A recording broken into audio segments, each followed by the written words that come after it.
രാജ്ഭവനിൽ ചായ സൽക്കാരത്തിൽ പങ്കെടുത്ത മുഖ്യമന്ത്രി പിണറായി വിജയൻ, മന്ത്രി വി ശിവൻകുട്ടി, സ്പീക്കർ എൻ ഷംസീർ എന്നിവരും CPI സംസ്ഥാന സെക്രട്ടറി ബിനോയ് വിശ്വവും പരിപാടിക്കെത്തി.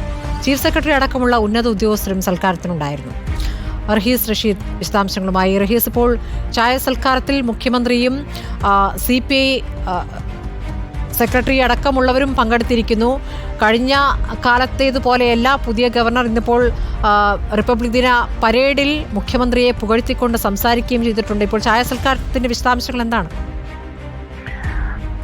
ചായ സൽക്കാരം ഈ റിപ്പബ്ലിക് ദിനവുമായി ബന്ധപ്പെട്ട് രാജ്ഭവൻ സ്ഥിരമായി നടത്തുന്ന ഒരു ചടങ്ങാണ്. കഴിഞ്ഞ തവണ ആരിഫ് മുഹമ്മദ് ഖാൻ ചായ സൽക്കാരത്തിൽ മറ്റും അവസാന സമയം വിളിച്ചപ്പോൾ സർക്കാരിന്റെ പ്രതിനിധികളൊന്നും പങ്കെടുത്തിരുന്നില്ല. അന്ന് ചീഫ് സെക്രട്ടറി മാത്രമായിരുന്നു പങ്കെടുത്തിരുന്നത്.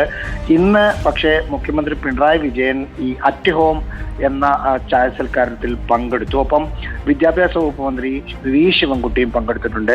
CPIയുടെ സംസ്ഥാന സെക്രട്ടറിയായ ബിനോയ് വിശ്വവും സ്പീക്കർ എൻ ഷംസീറും പരിപാടിയിൽ ഗവർണർക്കൊപ്പം ഉണ്ടായിരുന്നു. ഒപ്പം BJP നേതാക്കളും പരിപാടിയിൽ പങ്കെടുത്തിട്ടുണ്ട്. UDFനെ സംബന്ധിച്ച് ഒരു നേതാക്കളും പരിപാടിയിൽ പങ്കെടുത്തിട്ടില്ല എന്നത് ശ്രദ്ധേയമാണ്. കഴിഞ്ഞ കാലങ്ങളിലും അവസാന സമയങ്ങളിൽ അവർ പങ്കെടുത്തിരുന്നില്ല.